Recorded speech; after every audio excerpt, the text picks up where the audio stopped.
¿Cómo están? Buenas tardes, bienvenidos y bienvenidas a este su primer episodio de Incómoda pero Necesaria, el espacio donde dejamos de fingir que todo está bien para empezar a alzar la voz y pues platicar de lo que realmente duele.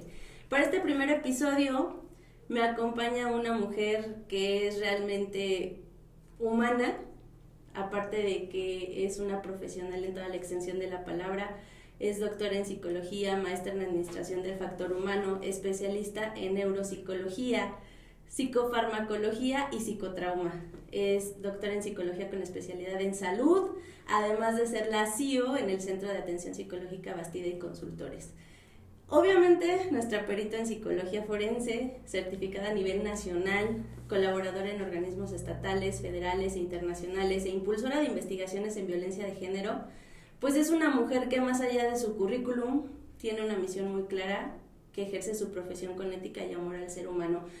Doctora Marta Bastida, bienvenida a este tu primer episodio. Es un honor que me acompañes porque esto es lo que queremos, personas profesionales que nos digan y nos den la guía de cómo podemos hacer para salir de todo este ciclo que tenemos, porque nuestro primer capítulo es Violencias Invisibles. Bienvenida. Muchísimas gracias por esa presentación y me honra pues sobre todo dar la bienvenida a tu primer episodio en temas de violencia y sobre todo porque acabas de decir algo, ¿no? Son verdades incómodas, esos temas que nadie toca, que todos saben que duelen, pero mejor los omitimos, ¿no? ¿Por qué? Porque ¿qué va a decir la persona que tenemos enfrente, ¿no? ¿Qué va a pensar el vecino, el amigo, el primo? Entonces mejor lo guardamos y es más bonito decirte, ¿cómo estás? Muy bien. Sí, muchas mujeres no saben que lo que viven es violencia psicológica, económica, simbólica, digital. Digo, desde su perspectiva, doctora, ¿qué señales debe de identificar una mujer para reconocer este riesgo? Porque, pues, si bien lo sabemos, no todas las violencias son marcas, golpes, y creo que las que más duelen son las que no dejan huella. Entonces, dentro de este primer episodio, queremos entender ese control disfrazado de amor. ¿Puede ser violencia? Sí. Mira, de entrada vamos a entender el concepto de violencia, ¿no? Nosotros como seres humanos, por naturaleza, siempre tenemos un instinto agresivo. La agresión es innata, la violencia es aprendida y aprendemos violencia desde la casa, desde el hogar. Entonces, cuando nosotros empezamos a vivir en el día a día, el simple hecho de que te digan, defiéndete, no. El simple hecho de que en el contexto social la mujer es obediente y sumisa y a todo tienes que decir que sí y el hombre es el que impone, en ese momento estamos generando un entorno de violencia. Pero cuando lo hablamos o lo llevamos a un tema de relación, la violencia va más allá de. La violencia tiene un lenguaje oculto, un conflicto oculto que se llama trastornos de personalidad. Y entonces la persona que está trastornada sufre de algún conflicto, algo que está ahí, que no lo deja disfrutar, vivir, ser, gozar en el ambiente del día a día. Y entonces genera una interferencia en su equilibrio biopsicosocial. Cuando tú hablas de violencia, hablas de que hay un factor determinante en la conducta de esa persona que está ocasionando que su equilibrio esté en alguno de sus aspectos roto. ¿Podríamos decir que el que te digan, no salgas, me preocupo por ti, no te pongas eso, no quiero que te vean, dime dónde estás a cada minuto, ¿se puede considerar violencia? Es violencia. Entendamos que la violencia tiene connotaciones. Tenemos la violencia física, esa que se ve y que duele, la violencia sexual, ¿no? Y la violencia sexual no solamente es el abuso o la violación. El abuso sexual, la violencia sexual también implica esta parte de sexualizar a la mujer, ¿no? O a la pareja. Me gusta que cuando salgas conmigo te pongas esa falda. Me gusta que cuando salgas conmigo no te pongas ese escote, ¿no? O me gusta que no te maquilles o que te maquilles en exceso. Entonces, esa es parte de esa violencia sexual. ¿Por qué? Porque esa persona busca cómo resaltar ciertos rasgos de esa feminidad, ¿sí? Pero desde una perspectiva agresiva, ¿sí? ¿Qué señales podríamos decir en este primer punto que sería algún efecto psicológico? Porque pues no es amor al final del día, estamos entendiendo que pues sí es disfrazado, ¿Qué efectos psicológicos puede tener esta persona que no se ha dado cuenta y que puede detonar? Uno, el cambio en su comportamiento. Como te decía hace ratito, entendamos que la persona que violenta tiene un trastorno de personalidad. Generalmente es un trastorno de personalidad antisocial. Y el antisocial no es el que está encerrado en su casa, en su habitación y que no sale. El antisocial es el que va en contra de las reglas. ¿Sí? Okay. Que eso hace que para la mujer sea atractivo, porque entonces esa mujer ve a alguien fuerte, alguien divertidísimo, ¿no? Alguien que va en contra de todo y que a todo dice que sí puede, ¿no? Y entonces es maravilloso ver a alguien barbón, que va en contra de todo, ¿no? Típico que son así, malos. ¿no? Un chico malo, ¿no? Ajá. Y entonces es muy atractivo para esa persona, para esa mujer, ver a alguien así, porque entonces dice, wow, es mi héroe. Ah, no, y entonces viene la violencia invisible. Cuando salgas conmigo de antro te vistes de cierta forma, ¿no? Pero antes de eso, ¿y por qué no sales? Y te dije que estuvieras a las 8 en punto, ¿y por qué no has llegado? ¿Y por qué no estás en tu casa? ¿No? Y entonces si algo no le gustó, regrésate a cambiarte porque yo así no te llevo, ¿sí? Okay. Y eso es violencia invisible. Y sí, entonces claro, la mujer, por su naturaleza, en esa parte pues simbólica también de sumisión, que dice, este sí me quiere, este se preocupa por mí, hasta por el más mínimo detalle, ¿no? Y entonces te acostumbras a eso. Y sabes que en cuanto llega el mensaje, no hombre, ya estás, pero listísima. 1 hora antes ya estás lista porque se va a enojar. Y como no quieres perderlo porque se ve grandioso, ¿no? Entonces aprendes a ser obediente, aprendes a tenerle miedo y a acostumbrarte a ese miedo, ¿sí? Fíjate, aquí dentro de esa violencia está esa parte que viene como el chiste, ¿no? De esa burla disfrazada de humor, que pues también lastima, ¿no? Y que va rompiendo autoestimas, porque así lo hemos visto en varias pues conocidas que tenemos. Y eso justamente que dices tú del miedo, creo que más que te digan, ¿a qué horas estás lista de esto? Uh-huh. O empiezan a bromear contigo de esa manera, creo que ese es otro punto muy importante, donde la humillación como broma es algo que estamos normalizando últimamente. Las nuevas generaciones, chicos, perdón que se los diga, pero es la verdad, muchas de ustedes, pequeños, chicos y chiquillas, estamos normalizando el que te hable con groserías o el que se burle de ti, diga, ay, pues es que así me llevo con él, porque tenemos tanta confianza que pues es mi amor y no pasa nada y somos súper amigos, porque antes de ser algo fuimos amigos. Entonces, claro, dentro de ese tema de, ay, ni te enojes, pues es broma, no seas exagerada, tú haciendo eso, por favor, ¿sabes? Eso también, ¿qué tipo de violencia puede desatar de efecto, este tipo de violencia, qué efecto puede desatar en estas situaciones? Pues entra es una violencia psicológica, porque tú lo dices, no están en una reunión y de repente, ay, pero tú cállate, pero tú ¿por qué opinas? Y empieza esa broma, ay, no es cierto, era broma, ¿no? Claro. Y empiezan los insultos, porque hoy en día pues también es cierto, los chicos tienen un vocabulario muy feo, muy despectivo, y lamentablemente parece que de repente estás platicando con unos chicos con una palabra, ¿no? Empieza el tema y termina con 20 groserías, claro, ¿sí? Y después de esas 20 groserías, bueno, ya hubo muchísimos insultos y al final no es broma, es broma, relájate, ¿no? Pues así me conociste. Así soy. Soy mala copa, pero soy bien buena onda, ¿no? Soy mala copa, pero yo soy el que hace esto por ti. Y esa parte de las bromas es una violencia psicológica, porque entonces dice, es que todo es broma, ¿sí? Y entonces esa personita, esa mujer, va perdiendo su personalidad, porque también viene la otra cara de la violencia. ¿Qué pasa después de que una persona ha sido violentada física, sexual o psicológicamente? Pierde su identidad. Claro. ¿Sí?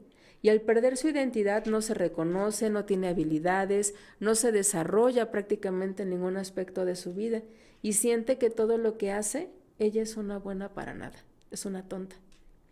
¿Sí? Y ojo aquí, no nada más hay violencia de hombres para mujeres, también de mujeres para hombres, porque también he escuchado ahora a nuestras niñas o a nuestras conocidas decirle a sus maridos, esposos, novios, que pues justo son unos buenos para nada, si no tienen trabajo eres un inútil, ¿qué estás haciendo? Y entonces empieza ese ir y venir de violencia entre ambos, donde dices, oye, ¿qué está pasando? O sea, ¿cómo controlar y cómo empezar a tomar estos puntos tan importantes y que se den cuenta que de verdad se están violentando? Porque es algo que yo escuché apenas hace no mucho, que me dijeron, pero es que no es violencia, maestra, así nos llevamos.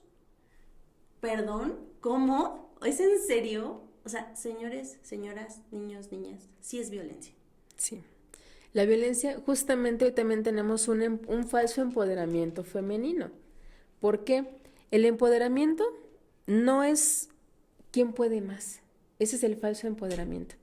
El empoderamiento real es cuando tú conoces tus habilidades, cuando transformas tu mejor versión para hacer esa parte de desarrollo intelectual, de esa parte de bondad, de esa parte de ser tú en distintos roles y asumir roles, porque ese es el empoderamiento real, esa capacidad que tienes para asumir roles, darte tú la oportunidad de ser mejor en cada uno de esos roles y transformarte, pero lo mejor de todo el empoderamiento es transformar a las demás personas. ¿Cómo vas a transformar a alguien?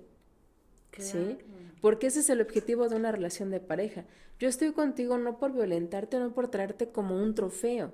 Yo estoy contigo porque realmente quiero que crezcamos juntos, que seamos un equipo, que eso se ha perdido mucho hoy en día en las relaciones. Sí, y es triste. Lo que tú dices, mantenido, flojo, es el amo de la casa, ¿no?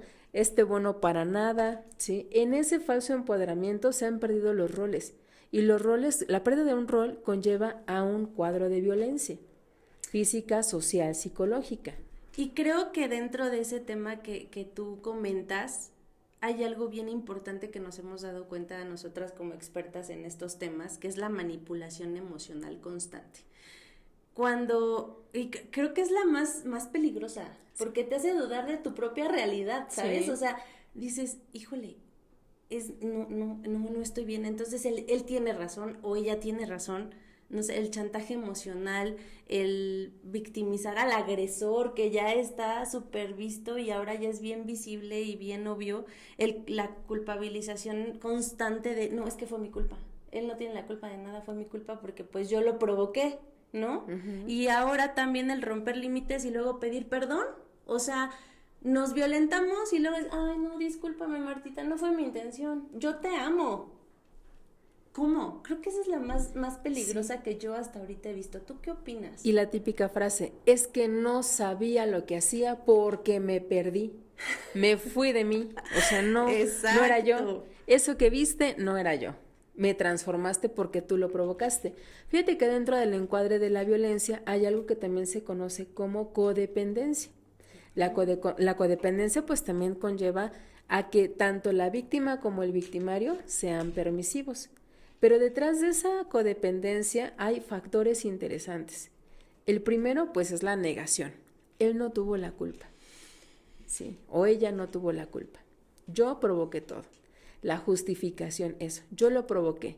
Yo fui quien causó que se enojara porque no estaba lista, porque no hice lo que quería, porque no atendí lo que quería, porque no soy lo que él quiere.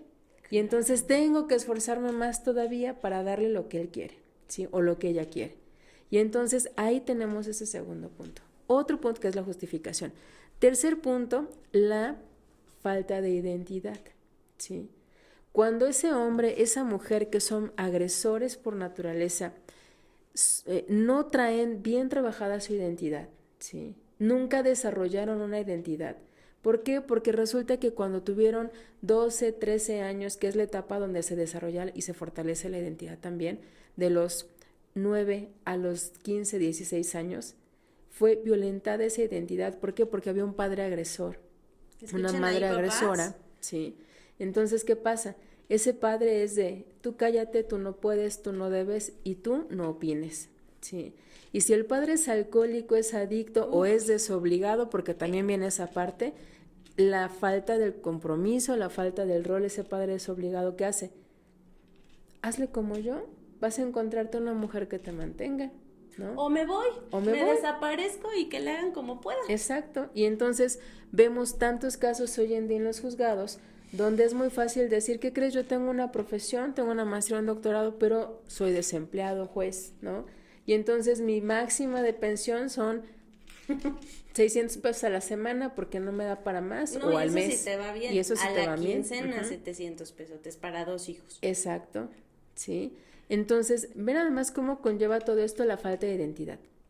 El que no tengamos personalidades desarrolladas, el que no sepamos ni siquiera la pregunta básica ¿quién eres? ¿Sí? O ¿a dónde vas? Cuando pierdes tu sentido de vida, eso también genera que la otra persona se violente. Bueno, que violentes al prójimo, ¿sí? Porque entonces tú dices, ay, mira, me encontré a Serena guapísima, empoderada, súper inteligente y emprendedora aparte, ¿no? Ah, pero como yo soy un joven desobligado, que no tengo roles, pues es más fácil decirte, aquí o haces lo que yo diga o nuestro amor se acaba. Y entonces si Serena tuvo ese conflicto de pequeñita donde su identidad fue violentada en algún punto, tiene esa falta como de control emocional, su inteligencia emocional y social está trastocado y además de todo, le costó mucho trabajo llegar a donde está, pero nunca tuvo ese amor, ¿sí? No, la falta de amor, la falta de afecto hace que entonces tú, esa mujer que es todo un ejemplo, se convierta en ese ser vulnerado y que hace la voluntad de ese prójimo. Y esa es la mayor de las violencias, ese es el peligro que hay con esta parte de la manipulación.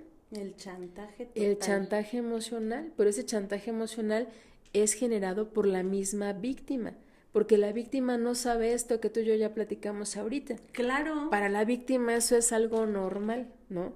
Porque entonces es de, no, es que ya me dijo que si yo sigo haciendo mi podcast, me va a dejar, y como no quiero que me deje, mejor ya lo paro. Mejor lo dejo. Mejor lo dejo. Y creo que ahí viene también la parte donde creo que cerramos estos 4 puntos, que es el miedo normalizado en la rutina diaria. O sea, cuando ya normalizas todos los 3 puntos anteriores que estamos platicando, amigos, y entonces si ustedes ya pusieron ahí en su check sus puntitos rojos, cuidado, son alertas, viene esta última, y creo que es lo peor que te puede pasar, vivir con miedo todos los días cuando estás con alguien. Y después de que estás con alguien. O sea, vivir con miedo, pues a lo mejor lo normalizas, ¿no? Lamentablemente. Porque ya sabes cómo es, ya sabes qué no debes de hacer. Pero fíjate que hay otro punto muy importante. ¿Qué pasa después de que sales de ese cuadro de violencia? Un hombre o una mujer que salen de cuadros de violencia tienen que rehabilitarse en temas de violencia. Claro, porque estás roto. Claro, sí. Y no es decir voy a mi terapia con el psicólogo, es vamos a tu rehabilitación, porque es una rehabilitación social para aprender a confiar en el prójimo, es una rehabilitación física para que puedas volver a encontrarte, porque a veces tú les pones un ejercicio, a ver, vete en el espejo, obsérvate. Autoestima. No sé quién soy, es que yo no era así. Y entonces viene el tema de, es que mira, esta es mi foto de antes de conocerlo y esta es mi foto de después de conocerlo. En la torre, ¿y este quién es? ¿No? ¿O esta quién es? Porque no sabes en qué momento se perdió la persona. No, y dices, ¿a poco era yo? Claro. No inventes, era muy hermosa. Exacto. ¿Y qué me pasó? ¿Qué me pasó? O sea, te da miedo hablar, te da miedo equivocarte, te da miedo llegar tarde, te da miedo a su reacción. Simplemente nada más volteas y lo ves y dices, o la ves, y ya sabes, ni siquiera hablan. ¿Te ha pasado de esas cosas que ni siquiera hablas? No hay un lenguaje verbal. Uh-huh. Pero sí existe la mirada de, híjole, eso cómo me he dado cuenta, cómo pasa. Y entonces empieza la ansiedad, el aislamiento y todo lo que hemos venido platicando. Claro. Uh-huh. Y que realmente no es tan fácil a lo mejor identificarlo sin la información correcta. Entonces, creo que ese miedo al qué hacer es imponente. O sea, te impone una persona y eso no es normal. Amigos, amigas, eso no es normal. Por favor, anótenle. No es normal. Les voy a dejar sus redes de la maestra, obviamente, para que después consulten. ¿Y qué hacemos, Martita? ¿Qué hacemos en ese tema de para una mujer o un hombre, que los que están escuchando esto, que están reconociendo todos estos puntos, estos factores que tenemos? ¿Qué se hace? ¿Por dónde se empieza? Mira, lo primero que hay que hacer es reconocer si vives o no bajo un esquema de violencia. Ya hoy dimos algunos puntos que obviamente van a hacer ese checklist y decir, sí, yo vivo en este cuadro de violencia. Pero más allá de reconocerlo, aquí el tema funcional es que tú quieras salir de ese cuadro de violencia. Si la persona no quiere salir, es porque ella es muy feliz siendo violentada. Esa persona es feliz así. ¿Crees que se puede hacer feliz siendo violentada? Porque ¿De verdad entonces, eso existe? ¿de dónde crees que surge el tema de pégame pero no me dejes? Es mi cruz y la tengo que cargar. Ay, no. Claro, y luego aparte, fíjate que hay una violencia que genera esto, ¿no? La violencia económica. Ay, no, bueno, esa es otra historia, sí, claro, que nos vamos a tardar otras 2 horas en platicarles. Porque es si yo me voy de esta casa, pierdo todo. Y como yo no quiero perder nada porque estoy muy cómodo o cómoda, ¿qué hago? No, pues me quedo, Mejor aguanto. Me quedo y me aguanto. Es más fácil ponerle maquillaje y una sonrisa bonita todos los días y después en cuanto se cierre la puerta ponerme a llorar que quedarme sin dinero. Pero qué triste, ¿no? O sea, de verdad qué triste que tengamos que pasar por eso, pero regresando como a la pregunta, ¿tú qué puntos importantes nos darías para empezar a resolver el tema del amor propio, la autoestima, la validación, el reconocerte, el seguir viéndote al espejo y que sigues ahí? ¿Cuál sería como el primer paso aparte de querer salir? Por supuesto que sí, podemos ir a miles de psicólogos, amigos, y tenemos muchas terapias, pero si no lo queremos hacer no va a pasar, como todo lo que hacemos en la vida, si no lo queremos hacer no pasa. Pero ¿cuál sería como para ti el punto de quiebre donde dices, si tú haces esto o si tú reconoces esto, vas a salir de ese tipo de violencias? Mira, hay un ejercicio muy funcional para esto, que yo les dejo mucho a mis pacientes y a las víctimas de violencia. Cuando tú llegues a casa y sabes que hay algo que no está bien, pero que te cuesta mucho trabajo aceptarlo, abre la puerta de tu casa. Y en cuanto abras, identifica si te gusta estar en ese lugar. Y si no te gusta estar en ese lugar, es momento de empezar a hacer un cambio. Y el cambio empieza, aquí lo vamos a llamar, no de adentro hacia afuera. El cambio también, en este caso de violencia, tiene que verse del exterior al interior. Algo no te gusta de esa casa, empieza por cambiar un mueble que no te guste. Porque al momento de que tú empiezas a cambiar ese mueble, algo aquí va a cambiar, ¿sí? Va a cambiar tu percepción sobre ti misma o tú mismo, ¿sí? Va a cambiar la forma en cómo estás haciendo las cosas. Y cuando la persona quiere cambiar, la persona empieza a buscar ayuda para salir de ese cuadro de violencia. Si la persona no lo reconoce, la persona no va a cambiar y nunca va a salir de ese cuadro de violencia. Pero si yo ya lo reconocí y no sé dónde pedir ayuda, ¿por dónde empiezo? A veces la familia no te ayuda porque tú sabes que a veces no se puede hablar con la familia.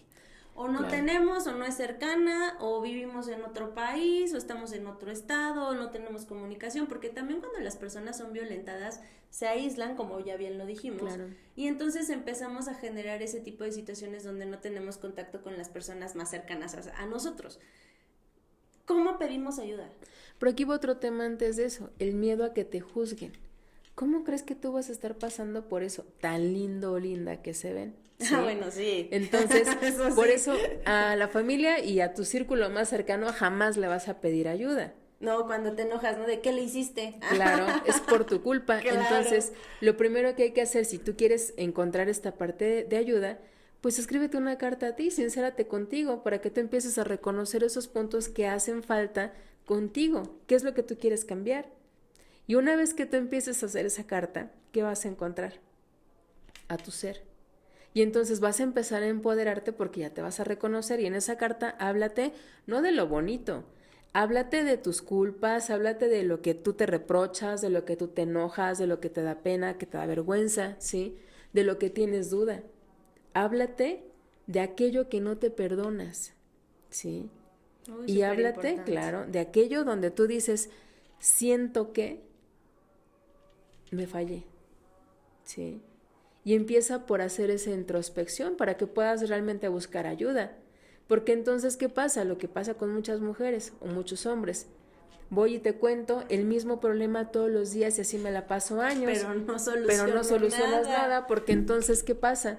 Pues ya la amiguita se la agarró con el chisme, ya nada más le falta la palomita como para el episodio 2, el 3, el 5, claro. ¿No? Y entonces cuando tú lo empiezas a hacer en silencio, empiezas a empoderarte poco a poco y un día vas a empezar a poner un límite. porque vas a decir, esto ya no estoy dispuesto. Poner límites no es lo que no vas a permitir de afuera hacia adentro. El límite aquí lo vas a poner de ti hacia ti, que es lo que yo no estoy ya dispuesta a soportar, a tolerar de esa persona hacia mi persona, ¿sí? Claro. Entonces, si tú dices, yo no estoy dispuesto a tolerar que llegues tarde, pues no te voy a permitir que vuelvas a entrar a mi casa si llegas tarde, ¿no? Si yo no estoy dispuesto a permitir que me faltes a ese respeto tan valioso, no te voy a pasar un insulto, ¿sí? Y entonces, si antes no te contestaba nada, ahora sí te voy a contestar lo que yo pienso y lo que yo siento, ¿sí? Y empiezas a crear esa parte también. Yo les digo a veces, es como subirte al ring, ¿no? A pelear, pero no peleas con el prójimo, peleas contigo, porque te enoja ser tan permisivo contigo, te enoja darte cuenta que esa persona, ¿no? Porque ahora es como cuando ya abriste la puerta de tu casa y algo no te gustó, ahora lo estás haciendo abriendo la puerta de tu ser y darte cuenta que eso tampoco te gustó. Y entonces empiezas a cambiar lo que ya no te gusta de ti, empiezas a cambiar lo que no te gusta y lo que no quieres tolerar del prójimo, ¿sí? Para amar se ocupan 3 cosas importantes. La primera es la admiración, que tú admires a esa persona. La segunda es ese amor, que sea honesto. Y ese amor honesto no es con él o con ella, ese amor es honesto contigo. Si tú estás consciente del amor que sientes hacia ti, vas a ser consciente y responsable del amor que profesas al prójimo, ¿sí? Y la tercera, la más importante, aquello con lo que tú sí estás dispuesto a lidiar como defecto del prójimo y aquello con lo que no estás dispuesto a lidiar. Claro, porque es un trabajo constante, ¿no? Así También es. de estar modificando estas conductas que a lo mejor lastiman al otro. Y creo que sería el equipo, regresamos, ¿no? El trabajo en equipo. Claro. Y creo que entonces sería la primera, hablar, pedir ayuda, red de apoyo. Funciona la red de apoyo cuando estás en un cuadro de violencia severo, porque ahí necesitas ayudarte de alguien para que te cuide, te proteja, porque también la víctima de violencia busca protección y cuidado. Claro, siempre, y por eso justo llega a esos violentadores, Así por la es. protección y el cuidado. Claro, y repites el ciclo. Ay, pero es que si vas saliendo de una relación violenta, ¿por qué ya estás en otra? Pues porque esa víctima necesita amor, atención, cariño, cuidado, afecto. Y entonces repiten y repiten y repiten el ciclo, pero nunca se dan cuenta porque nunca hacen esta introspección. Nunca se dan permiso de abrir la puerta, tanto de su casa como de su ser, para darse cuenta qué es lo que no les gusta. ¿Registrar patrones sería? Así es, como una especie de registro de patrones. A ver, no, pues tienes razón, fíjate que siempre desde el exterior, ¿no? Siempre son altos barbones, con cara de malos y buena onda, o bonachones, ¿no? Pero cuando los conocen bien, ¡híjole! Así es. Cuando abres la puerta del interior te das cuenta que ese bonachón es malvado. Y entonces cuando ya vas a un trabajo mucho más terapéutico, descubres que es un narcisista, un famoso psicópata integrado, descubres que tiene un trastorno de personalidad, ¿no? Narcisista, un trastorno de personalidad antisocial, un trastorno de personalidad que puede ser bipolaridad tipo 1 o tipo 2, ¿no? Y entonces vas descubriendo que todas esas características de esa personalidad que te atraparon tienen un nombre y tienen un trastorno. Sí. Okay. Y ahí ya no justificas a la persona, dejas de culparte, dejas de victimizarte y empiezas a responsabilizarte por lo que no quieres y empiezas a descubrir a las personas como tal. Esa es la parte de la rehabilitación, descubrir a las personas para soltar los patrones. Y creo que aquí también entra esa frase tan famosa que dice Nilda, que tú la debes de conocer perfectamente, que dice, quien se quiere se trata bonito. Exacto. ¿No? Y entonces esa frase también que dicen, es que tienes aquello para lo que te alcanza. ¿Para qué me pues alcanza? ¿Para qué me alcanza? Claro. Porque entonces primero tienes que empezar a voltear a verte y decir quién soy yo. Y en ese quién soy, que es la primera pregunta que te tienes que hacer después o cuando empiezas a reconocer la violencia, ¿quién soy? ¿Qué entonces, merezco, ¿no? ¿qué merezco?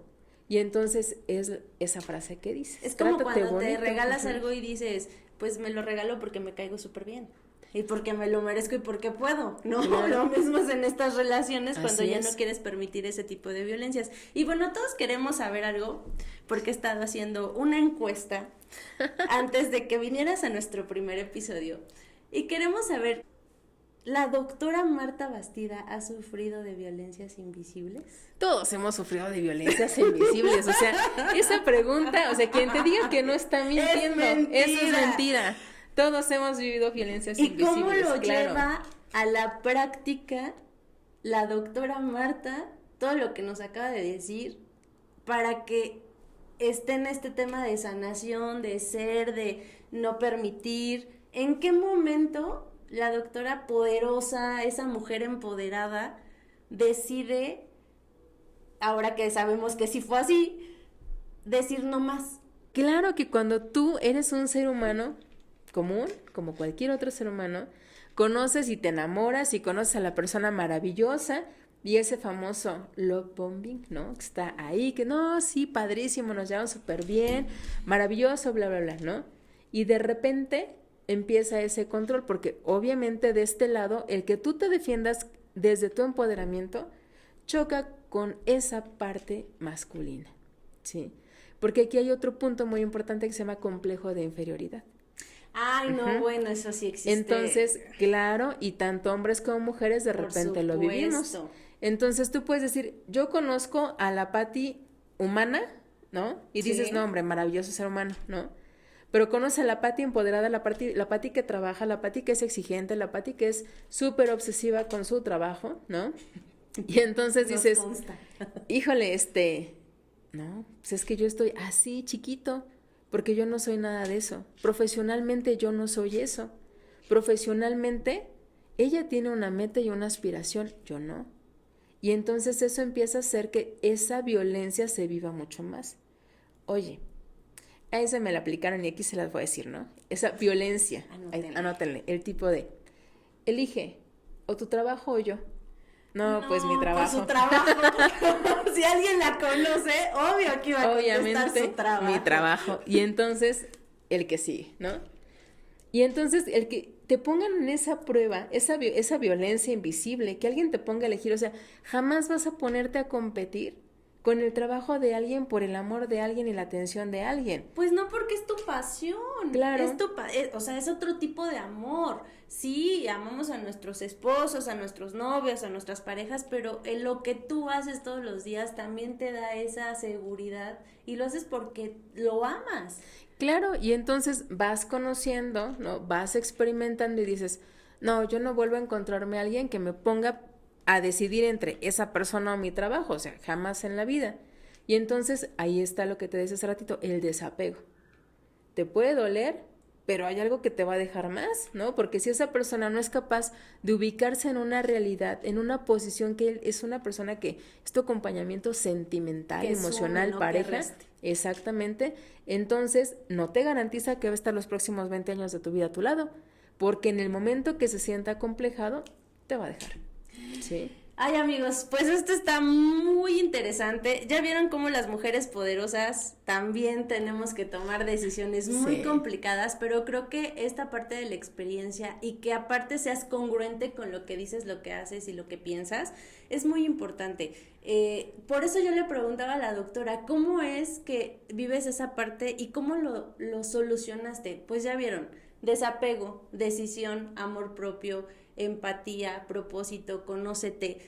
Y pues no, a mí me encantaría seguir platicando contigo otra media hora, pero se nos está acabando el tiempo. La verdad fue un gusto, un honor tenerte aquí, doctora. Creo que te vamos a invitar muchísimo más seguido.